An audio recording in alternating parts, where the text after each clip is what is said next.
nshuti mwene data, nongeye kukwakira uyu mwanya mu nkuru yacu tugiye kuganirira hamwe ivuga ku ntambara umwana w'Imana ahura nazo iyo amaze kwakira Yesu nk'umwami n'umukiza, ndetse n'uburyo akwiye kubaho afite izo ntambara ariko akazinesha mu izina rya Yesu Kristo.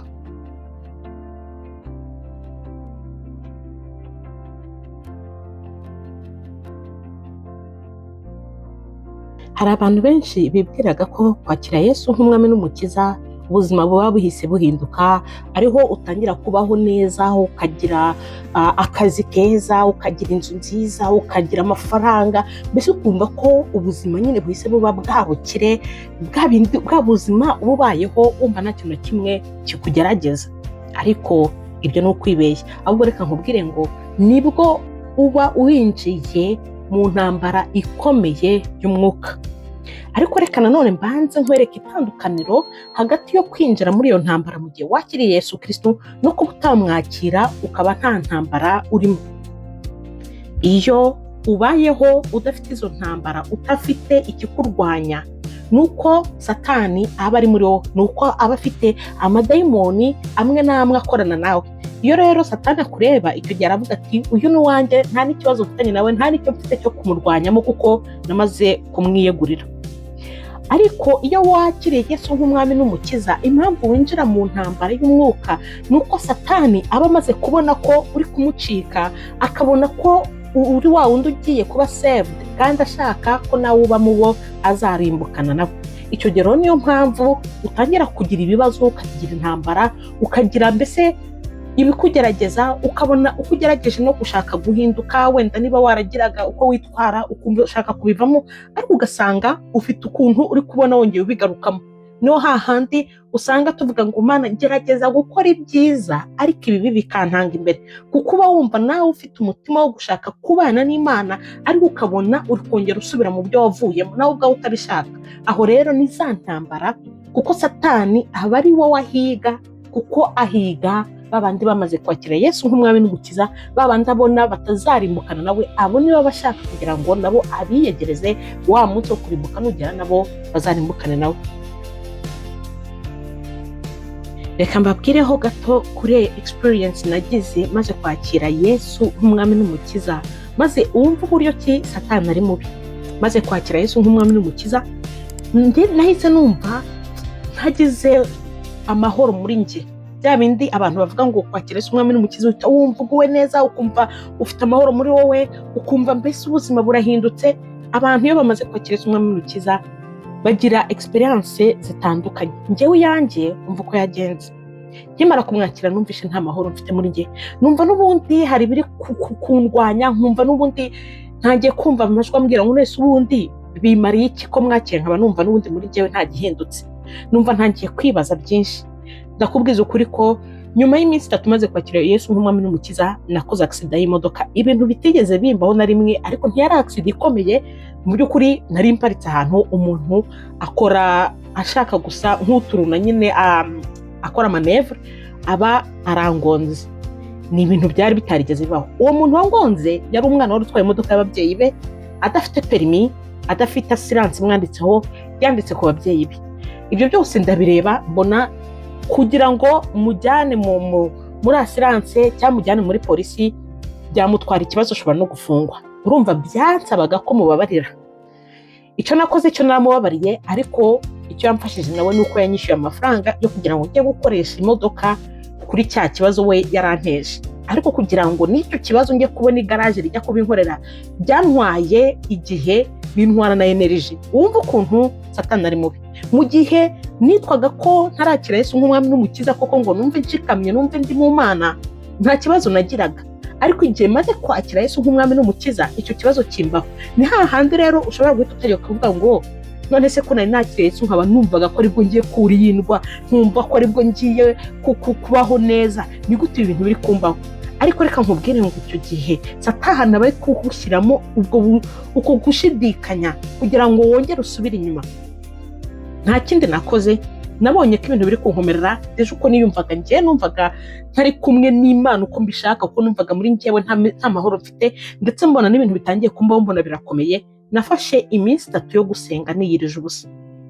Reka mbabwire bene data, ako Uwiteka Imana irakora. Iminsi 3 yo kwiyiriza ubusa nyifashe umunsi wa mbere, kuko iyo niyirije ubusa nuvuga ngo sindya sinywa iminsi 3 nkayirangiza. Umunsi wa mbere nariyirije ndasenga, noneho sinzi ukuntu numvishe mbaye mfite ibitotsi, ubundi sinjya ndyama ku manywa, ariko nagize gutya ndirambika ndavuga ngo reka ndyameho gato ngisinzira. Cya gihe uba utarasinzira ukumva igitotsi nturakibona, ariko ukumva nanone uri kumva, njye kumva numva umuntu arankomanze arambwira ngo ntucike intege. Mu by'ukuri naricuye, nahise mbyuka, nahise mva mu buriri, wagira ngo nari njyanywe mu buriri no kugira ngo juste mpabwe iyo message. Nahise mva mu buriri numva ndishimye, numva umutima wanjye umeze nk'ubohotse, numva mfite amahoro. Iminsi 3 nagiye kuyisoza mbona ko Uwiteka ari kumwe nanjye. Hahandi natekerezaga n'indirimbo numva nshaka nko kuririmba, nkumva sinzi umubare wayo mu gitabo cy'indirimbo, ariko nahumiriza gutya nkahita mbona umubare, Imana igahita inyereka ngo ni uyu mubare. Najya mu gitabo cy'indirimbo ngahita mbona wa mubare koko niya ndirimbo nashakaga. Numvishe nishimye, numva ko Uwiteka ari kumwe nanjye. Mu by'ukuri icyo yagira ngo anyereke ni iki? Intambara iyo twakiriye Yesu nk'umwami n'umukiza, nibwo tuba tugiye mu ntambara, ariko kugira ngo duhangane nazo, kugira ngo tuneshe, nuko tujya mu masengesho. Mu by'ukuri Satani iyo amaze kubona ko utangiye kumucika, ntago ashobora kukurekura byoroshye, ntaba ashaka kukurekura, agerageza kugusubiza inyuma binyuze mu bitekerezo bibi, mu bishuko, mu gushidikanya, mu bwoba, mu kwibaza, mu ntambara, ku buryo nawe wibaza ngo none se Uwiteka noneho ari kumwe nanjye, none se ko nari maze kumwakira, none se ko numvaga nkijijwe kubera iki ibingibi biri kumbaho. Ariko reka nkubwire mwene data, Satani nta kindi yazanywe nacyo uretse kwiba no kwica no kurimbura. Ibyo byose rero azahora akurwanya wowe umwana w'Imana, kubera ko azaba ari kubona ko uri kumucika kandi akeneye kukurimbura, akeneye kukwica uri mu byaha. Niyo mpamvu igihe cyose azashaka kugira ngo umere nk'ushidikanya cyangwa umere nk'usubira mu byaha, kandi none usubira mu byaha niho hahandi bavuga ngo iyo wibeshye ugakuramo dayimoni muri wowe wari ukurimo. Iyo rero wibeshye ugasubira mu byaha, aragenda akazana noneho abandi 7 bakinjira muri wowe, bikaba bibi kurusha ibyari biri imbere.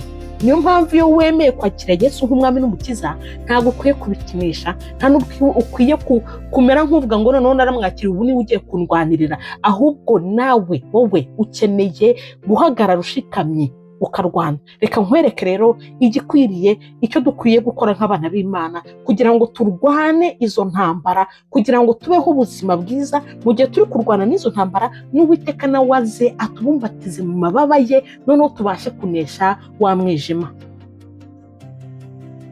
Nshuti mwene data, dore intwaro ukeneye kwambara buri munsi. Ukwiye kugira ukuri, wirinde kubeshya, kuko imbere y'Imana yaba ari icyaha cyo kuvuga ngo urabeshye, kuri wowe ungana n'uwishe. Icyo wowe wumva ari icyaha gikomeye, ukavuga ngo kuri wowe iki ni gitoya, ubu ungana na wa wundi wasambanye, ubu ungana na wa wundi wibye. Ni ukuvuga ngo irinde icyaha n'igisa nacyo, ugire ubutungane muri wowe, ugire ijambo ry'Imana, ujye usenga, ugire ukwizera. Reka nkubwire mwene data, shaka uburyo usimbuza ibyatumaga winjira mu muhanda udakwiriye, mu murongo udakwiriye, hahandi wagendanaga na Satani, hahandi wari ufite amadayimoni akuyobora mu bidakwiriye. Reka nkuhe nk'urugero, niba wajyaga wumva indirimbo z'isi, aho rero hita hasimbuza kumva indirimbo zisingiza Uwiteka, zihimbaza Uwiteka. Niba wajya gukunda kureba amafilime y'urukozasoni amwe adakwiye, bisimbuze za filime noneho zigaragaza ijambo ry'Imana, za testimonies z'abantu z'uburyo bahinduwe. Mbese ubeho wubakitse muri wowe. Ikintu cyose cyakurangazaga cyo mu isi, urebe uburyo gisimbuza iby'ijuru. Ujye ufata umwanya wo gusenga, ufata umwanya wo gusoma ijambo ry'Imana, kuko ugomba kugira muri wowe ijambo ry'Imana. Wibuke ko na Yesu ubwo yageragezwaga na Satani, nta kindi yamutsindishije uretse kumubwira ngo handitswe ngo, handitswe ngo, handitswe ngo. Nawe ntabwo ushobora kuzanisha Satani udafite ijambo ry'Imana riri muri wowe.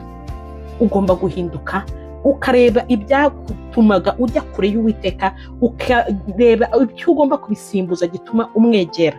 aho rero niho Satani igihe azakenera kongera ujya agaruka ashaka guhangana nawe, azasanga muri wowe wubakitse ukomeye, maze ntabone aho yinjirira avuga ati uyu ntakiri uwanjye, uyu nta nubwo nabona uko mugarura, ubundi nawe ubwe yibwiriza agende. Ariko bisaba ko wowe ari wowe ukora. Nshuti mwene data, rero ni wowe ukwiye guhitamo. Ese urashaka kuba ku isi uri kumwe na Satani kugira ngo udahura n'izo ntambara, cyangwa urashaka kuba mu Mana ariko ugahura n'izo ntambara kandi Uwiteka akakurwanirira akakuneshereza? Kuko iyo ibisitaza byo ntibizabura, ibikushaka kukugusha byo ntibizabura, ibishaka kuguhungabanya ntibizabura, uzahura n'indwara, uzabona abawe barwaye. Satani azanyura ahantu henshi hagiye hatandukanye kugira ngo akubuze amahoro. Ariko mwene data, nubaho buri munsi wambaye izi ntwaro, ndakubwiza ukuri ko azahunga, atazigera kwegera, azakurwanya nyine muri bya bihe bya mbere, ariko abone ko utakiri uwe, ubundi akuveho. Senga rero buri munsi, ndakwinginga, soma ijambo ry'Imana buri munsi, mbese wumvire Mwuka Wera, wumve icyo akubwira, urebe ibikwiriye. Muri Bibiliya niho bizakuyobora icyo Imana ishaka. Ntukice, ntukibe, ntugasambane, ntukarenganye mugenzi wawe. Mbese ni byinshi uzabonamo ko Uwiteka gusaba gukora, icyo gihe uzabikurikiza maze Satani aguhunge. Irinde icyagutandukanya na Yesu Kristo. Kandi Nyagasani Mana yanjye, ndakwinginga ngo ubane na buri wese, nukuri uwumva ashaka kubana nawe muri ibi bihe aba yemeye kukwakira. Rero mwene data, gumana n'abizera. Icyo nacyo ni iyindi ntwaro ukwiye guhangana nayo, ubana nayo.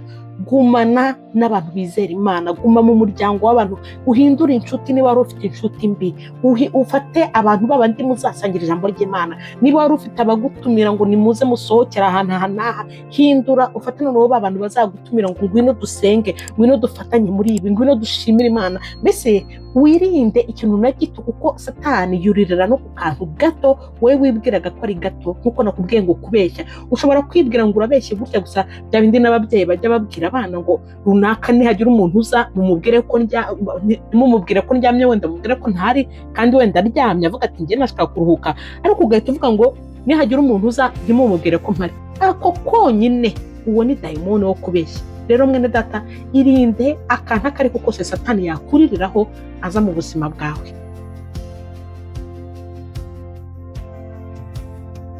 Reka rero nguhumurize nkubwire ngo niba wumva hari intambara ufite mu mutima wawe, mu buzima bw'iyi si uri kubona uri kunyuramo, menya ko atari uko wananiwe, menya yuko atari uko wavuye ku Mana, ahubwo ni uko uri mu nzira y'ukuri. Kandi nubwo umwanzi akurwanya ntazigera agutsinda, kuko ufite muri wowe aruta uri mu isi, aruta Satani, aruta amadayimoni, aruta imbaraga z'umwijima. Ufite Yesu muri wowe, umwe wanesheje, wa wundi sinakubwira ngo iki. Nawe niba umwizera uzi imbaraga ze, komera kuri we. Rero ibikugerageza byose wumve ko ahari, kandi ubwo yanesheje n'ubundi azahora akuneshereza.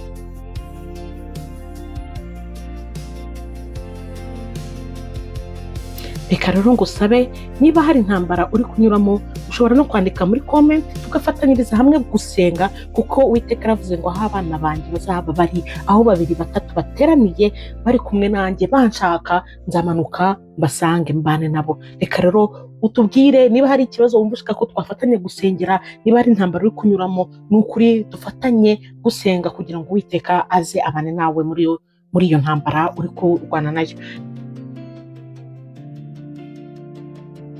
Reka rero ngusabe ukore like, ukore share, kugira ngo iyi nkuru nayo igere ku bandi benshi bashobora kuba bakeneye kuyumva, kandi ukore na subscribe niba utarayikora. Komeje no gushimira na buri wese wakoze subscribe.